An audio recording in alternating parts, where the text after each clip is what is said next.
আল্লাহ বলবেন জিব্রাইল যাও একটু দেখো একটা মাত্র সেজদা দিয়েছে আমাকে, এরকম কাউরে পাওয়া যায় কিনা, বাটি চালান দিয়ে দেখো পাওয়া যায় কিনা।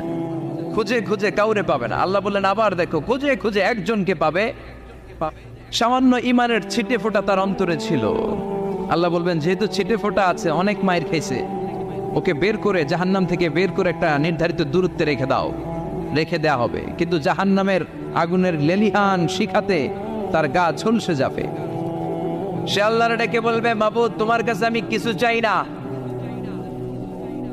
জাহান্নাম থেকে তুমি আমাকে বের করেছো, জীবন নদীর পানি তুমি আমার গায়ের মধ্যে ঢেলে দিয়েছো, আমি আবার সজীবতা ফিরে পেয়েছি, আমি তোমার কাছে জান্নাত চাই না, শুধু নিরাপদ একটা দূরত্বে আমাকে রেখে আসো যাতে জাহান্নামের আগুন আমারে কষ্ট দিতে না পারে।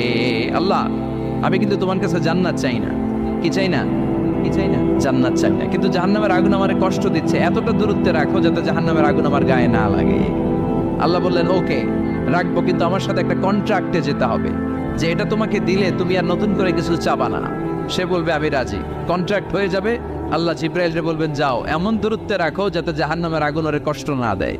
রেখে আসা হবে, অনেক দিন সে ওখানে আনন্দে থাকবে, আল্লাহ শুকরিয়া করবে, সে মনে মনে বলবে বেঁচে গিয়েছি, আমি বেঁচে গিয়েছি, জীবনে আর কিছু চাই না, জাহান্নাম থেকে আমি বেঁচে গিয়েছি। অনেকদিন থাকার পরে মনে মনে ভাববে পয়সা তো গেছি, কিন্তু নতুন করে একটু ট্রাই করে দেখি জাহান্নামের সৌন্দর্যের দৃশ্য একটু চোখ দিয়ে অবলোকন করা যায় কিনা। সে আল্লাহরে ডেকে বলবে আল্লাহ ইনদি সুয়াল, আমার একটা ফরিয়াদ আছে। কি ফরিয়াদ? আল্লাহ আগেই বলে রাখি আমি কিন্তু জান্নাতে যেতে চাই না। আল্লাহ বলবেন কি চাও?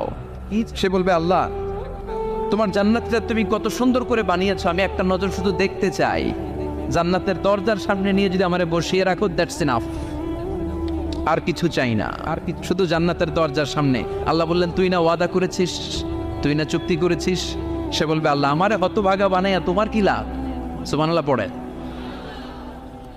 আমারে তুমি হতভাগা বানিও না। আল্লাহ বলে ঠিক আছে আবার সিগনেচার কর যে জান্নাতের দরজার সামনে বসিয়ে দিলে আর কিছু চাবি না। সে সিগনেচার করে বলে আমি চাবো না। আল্লাহ বললেন জিব্রাইল বেচারারে ধরে জান্নাতের গেটের সামনে বসায় দে। এবার জান্নাতের গেটের সামনে বসে বসে জান্নাতের সৌন্দর্য দেখা শুরু করবে। সুবহানাল্লাহ, এমন সৌন্দর্য যেটা চোখ দিয়ে কেউ দেখে নাই, কান দিয়ে শোনে নাই, ওই সৌন্দর্য চোখে দেখে, কান দিয়ে আওয়াজ শোনে, মাগার ভোগ করতে পারে না, অন্তরে জ্বালা আছে না নাই? এয়ার কন্ডিশনের রুমে ঢুকতে না পারলেও, এয়ার কন্ডিশনের রুমের দরজার বাইরে দাঁড়ালেও এয়ার কন্ডিশনের রুমের একটা ঠান্ডা বাতাস গায়ে লাগে না? কথা বলেন তো। ও যখন জান্নাতের দরজার সামনে দাঁড়াবে ওর গায়েও এরকম জান্নাতের ঠান্ডা বাতাসের হিমেল ছোঁয়া গাটাকে শীতল করে দিবে। ওই শীতল হয়ে যাওয়ার পরে আর তো সহ্য হবে না, আবার আল্লাহরে ডাকবে, মনে মনে ভাববে আর একটু ট্রাই করি না, দোষ কি, আস্তে আস্তে অনেক দূর তো আগাইছি। সুবহানাল্লাহ কইবেন না? এবার আল্লাহরে বলবে আল্লাহ ইনদি সুয়াল, আল্লাহ তুমি যদি কোনো বিষয়ে নতুন করে ডিসিশন নাও তোমারে জিজ্ঞেস করার মতো কি কেউ আছে? আল্লাহ বলে না, আমি তো সব রাজার বড় রাজা, মহারাজা, আমার উপরে তো কারো কথা চলে না। ওই হতভাগা লোকটা বলবে আল্লাহ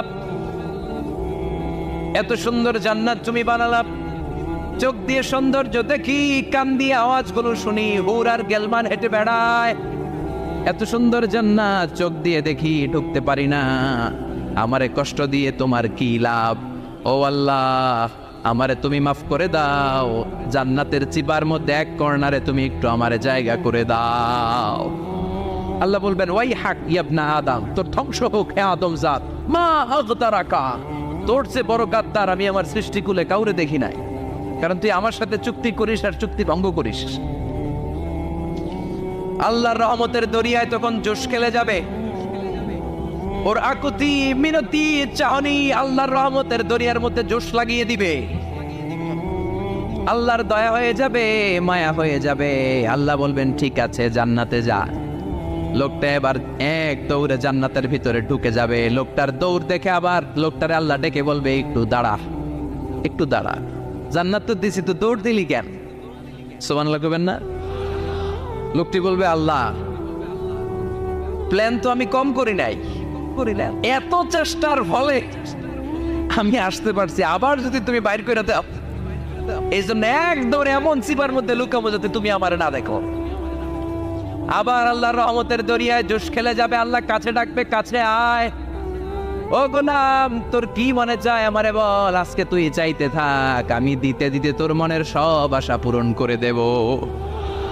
লোকটা খুশি হয়ে বলবে, আল্লাহ আমারে এটা দাও, বাড়ি দাও, গাড়ি দাও, নারী দাও, এটা দাও, ওটা দাও, একের পর এক চাইতে থাকবে, আল্লাহ সব তারে দিতে থাকবে। চাইতে চাইতে লোকটার সব চাওয়া যখন শেষ, সে বলবে, আল্লাহ আর আমার চাওয়ার কিছু নাই। আল্লাহ বলেন, নো, এত তাড়াতাড়ি যে তুমি খেলা শেষ করতে পারবা না মানুষ, আমার সাথে তোমার এই খেলা আরো লম্বা সময় চলতে হবে, তোমার অনেক কিছু চাইতে হবে। তুই আজকে চাইতে চাইতে তোর সব চাও আমার কাছে বলবি, আর আমি